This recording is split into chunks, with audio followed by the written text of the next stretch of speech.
Este trabalho tem o objetivo de informar as composições, estruturas, tipos celulares e a reprodução das esponjas, que se encontram no fundo dos oceanos e que são multicoloridas e encantam quem vê. E atualmente não há dúvida de que seres são verdadeiramente animais, provavelmente originados nas Protactista há 600 milhões de anos ou mais.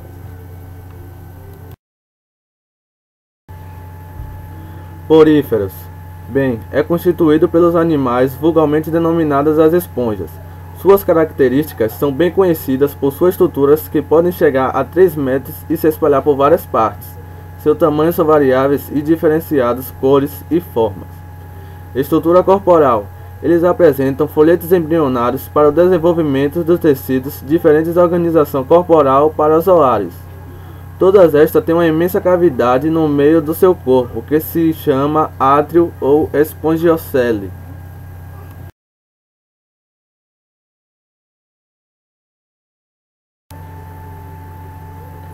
Camadas do corpo. A parte externa das esponjas é coberta por uma camada de revestimento chamado pinacoderme.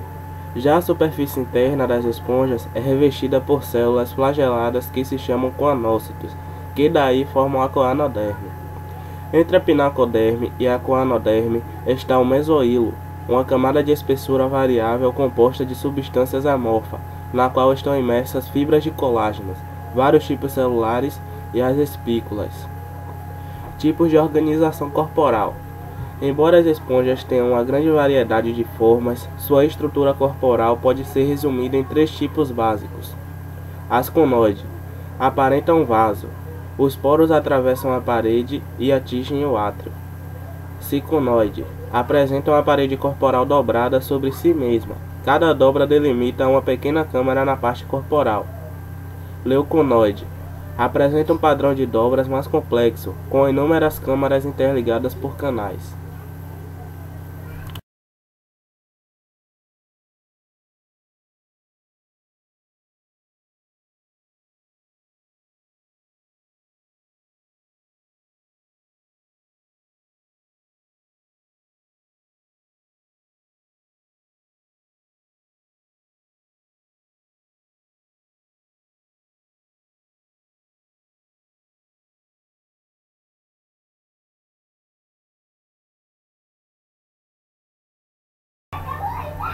Tipos celulares. As células são unidades funcionais e estruturais de todos os seres vivos, sendo a sua caracterização de grande importância conceitual para o avanço, embora elas não apresentem tecidos verdadeiros. As esponjas têm diversos tipos celulares que podem ser classificados de acordo com a sua função e localização no corpo animal. Os principais tipos de células são pinacócitos, coanócitos e amebócitos. Pinacócitos são células achatadas que podem apresentar um grau variável sobre a posição entre si. Essa célula compõe uma camada que reveste externamente o corpo. Coanócitos são células dotadas de flagelo e é a ação dos flagelos que mantém o fluxo de água no interior do corpo das esponjas. Amebócitos são células ameboides, não diferenciadas, são grandes e dotadas de alta mobilidade. Ela ajuda no transporte de nutrientes, na secreção de elementos esqueléticos e na reprodução. Sustentação corporal. Essas esponjas têm espículas minerais e filamentos de proteínas fibrosas, que auxiliam na sustentação do corpo. As espículas podem se apresentar separadas uma das outras, ou formam esqueletos maciços em algumas espécies.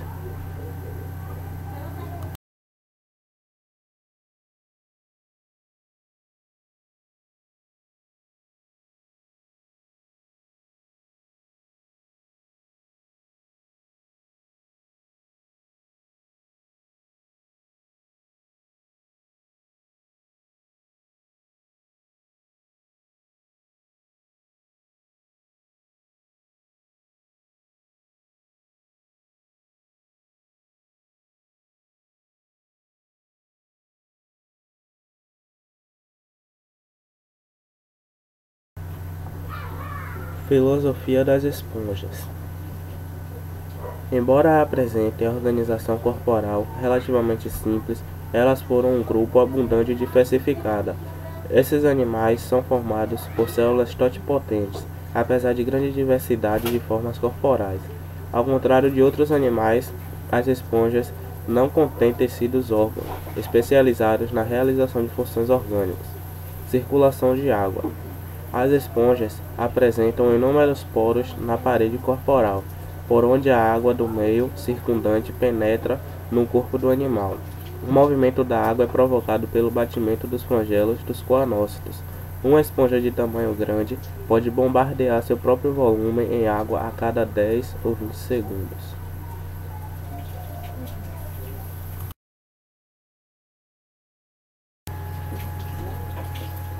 Aí está a representação esquemática. A água entra pelos poros, passa pelo átrio espongiocele e sai pelo ósculo.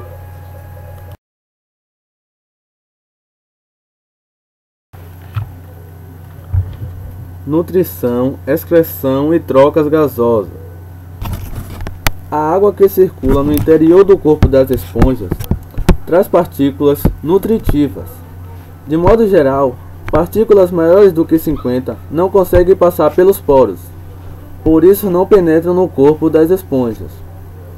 A eliminação de resíduos alimentares não digeridos ocorre por exocitose.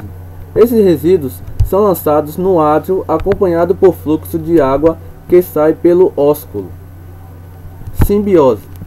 Experimentos mostram que esponjas em associação com algas crescem mais rapidamente e atingem tamanhos maiores quando exposta à luz, em comparação a indivíduos semelhantes que foram mantidos no escuro.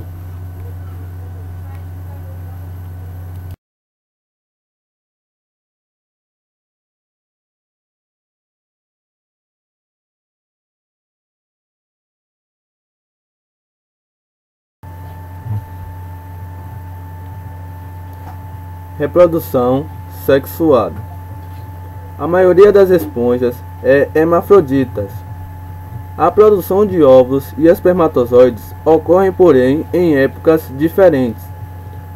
Condição conhecida como hermafroditismo sequencial. No hermafroditismo sequencial, as esponjas, por sua vez, podem produzir óvulos quando jovem e depois, em estágio posterior, passa a produzir espermatozoide. O inverso também pode ocorrer. Assexuada. A grande capacidade de regeneração das esponjas permite que fragmentos de indivíduos se desenvolvam e se tornem outros organismos. Esponjas fragmentadas por acidentes ou propositalmente partidas por criadores, em geral, dão origem a indivíduos viáveis.